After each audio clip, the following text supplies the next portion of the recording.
Welcome to our deep dive into intermittent fasting and an animal-based diet.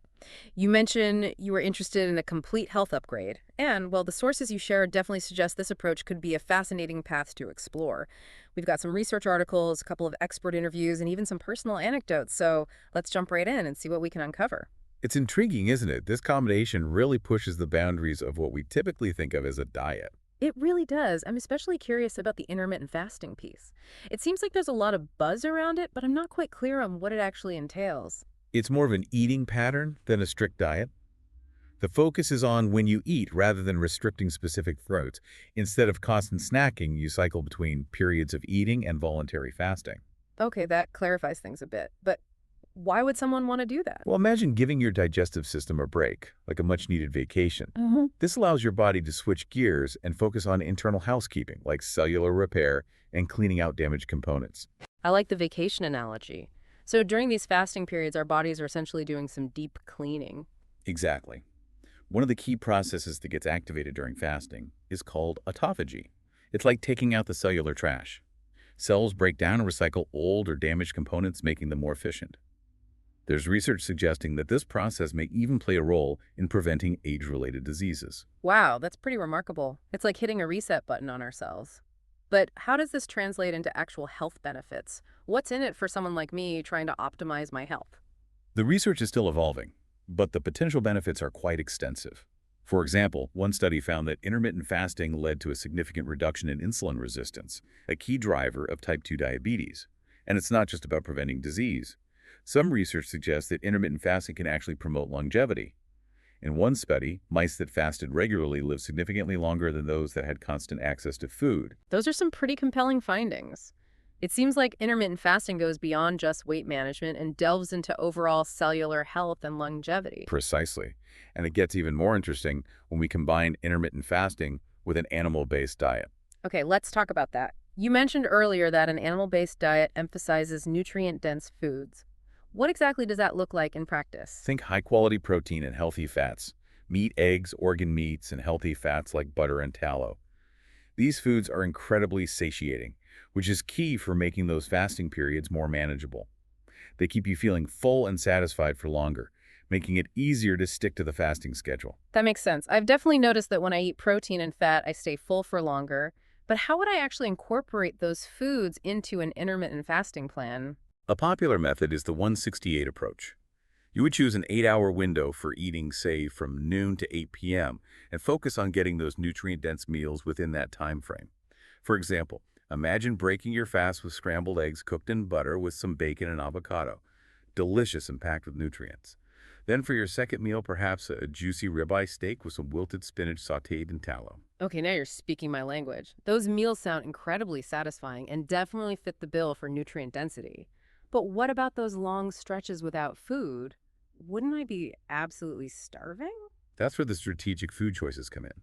The high protein and fat content in an animal-based diet helps curb those hunger pangs and keeps you feeling energized throughout the day. But it's also important to stay hydrated. Drink plenty of water throughout the day and consider adding a pinch of salt or some electrolytes, especially if you're following a low-carb approach. So it's not just about what you eat, but also about when you eat and making sure you're staying adequately hydrated. It's a multifaceted approach, which is pretty fascinating. But wouldn't this be a huge adjustment for someone used to snacking throughout the day? It definitely can be, but that's why starting gradually is key. You don't have to jump into a 16-hour fast right away. Maybe begin with a shorter fasting window, like 12 hours, and gradually increase it as your body adapts. It's also important to listen to your body and adjust as needed. If you're feeling overly hungry or lightheaded, don't be afraid to shorten your fasting window or add a small snack to help you feel better. This is all about working with your body, not against it. That's a great reminder that we're all different and there's no one-size-fits-all approach. But I'm curious, what about the mental aspect of fasting? I imagine it takes a lot of willpower to resist those cravings, especially in the beginning. You're right, the mental game is definitely a factor.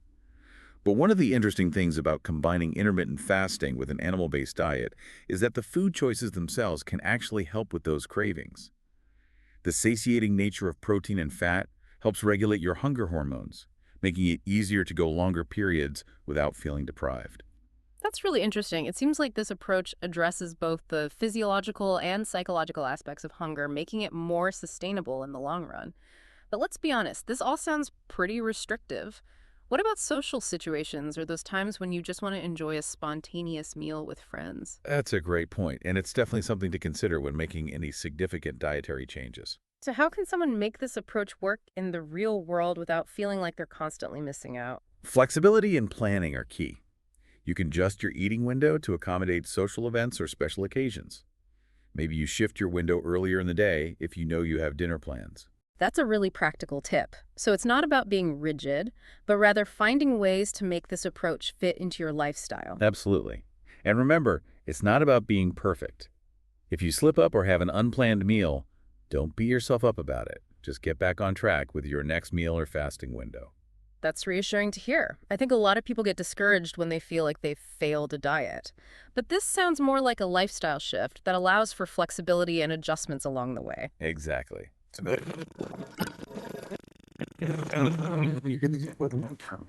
Speaking of long term, are there any potential downsides or challenges that someone should be aware of when it comes to intermittent fasting and an animal based diet? It's always wise to be aware of potential challenges. For instance, some people might experience initial side effects like headaches or fatigue during the adjustment period as their bodies adapt to the new eating pattern. That makes sense. It's like starting any new routine, there's often an adjustment period. Anything else to watch out for? It's crucial to listen to your body. If you experience any extreme hunger, dizziness, or weakness, you might need to adjust your fasting window or food intake. It's also important to pay attention to nutrient intake, especially when limiting plant-based foods. Ensuring you're getting enough fiber, certain vitamins and minerals is essential. So it's not just about the timing of meals, but also about the quality and variety of foods within the eating window. You got it. Incorporating a diverse range of animal products, including organ meats and bone broth, can help address potential nutrient concerns. This all sounds pretty complex. It seems like a lot to manage. What's your advice for someone who's feeling a little overwhelmed? Don't feel like you have to do everything at once. Start with small, manageable changes. Maybe try incorporating a 12-hour fast a couple of times a week, or focus on adding more nutrient-dense animal-based foods to your meals.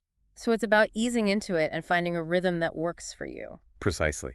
And remember, there are tons of resources available. You can find online communities, blogs, and even recipe books dedicated to intermittent fasting and animal-based diets. That's great to know. Having a supportive community and access to information can make a huge difference when trying something new. But I'm also curious, what about the long-term sustainability of this approach? Is it something people can realistically stick with for years to come? It certainly can be. The key is to find a pattern that you enjoy and that fits into your lifestyle. It shouldn't feel like a constant struggle. So it's about finding that sweet spot where you're getting the benefits without feeling deprived or restricted. Exactly. And remember, as your lifestyle and needs change, you can always adjust your approach. It's not about being perfect. It's about making choices that support your overall well-being. That's a great point. Flexibility seems to be a recurring theme here. It really is. It's about empowering yourself to make informed choices that align with your health goals and preferences. As we wrap up this deep dive, what are your final thoughts on combining intermittent fasting with an animal-based diet? It's a fascinating approach that challenges conventional dietary wisdom and offers a unique perspective on health and nutrition. The potential benefits are extensive, from improved metabolic health and weight management to enhanced brain function and even extended lifespan.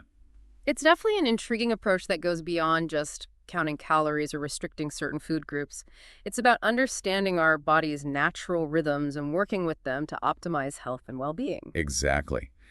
And while more research is always being conducted, the existing evidence suggests that this combination holds promising potential for those seeking a comprehensive approach to health. This has been an incredibly enlightening discussion. Thank you for sharing your expertise and insights. My pleasure. It's been a fascinating deep dive. Now, before we sign off, I have one final thought to share with our listener. You mentioned you were interested in learning new things, so I think you'd find the connection between gut health and intermittent fasting particularly interesting. That's a great point. There's growing evidence suggesting that the gut microbiome plays a significant role in overall health, and it'll be fascinating to explore how intermittent fasting, especially paired with an animal-based diet, might influence the balance of bacteria in the gut. It's definitely a topic worth delving into. Yeah, it seems like with every question, we just uncover even more and more intriguing questions. But for you listening in, I think we've really hit on some key takeaways about this whole idea of intermittent fasting and this animal-based diet. We've definitely covered a lot of ground. From the cellular cleanup crew with autophagy to the strategic power of nutrient-dense meals, it's clear this approach goes so much further than simple weight loss. It's been fascinating to explore how those two elements work together, giving your body that break with the fasting, but then fueling it with the foods that keep you satisfied. Yeah. And and it's not just those physical benefits either. The mental clarity and the energy boost that a lot of people report are pretty remarkable. It's a great point. Seems like this could impact a lot of areas of your life, not just what the scale says. Absolutely. And as we've been talking about, flexibility is so key. You can tailor the fasting schedule and those food choices to fit you, to fit your lifestyle. Exactly. Not about rigid rules. It's about finding what works for you and your unique goals. And you don't have to dive in head first.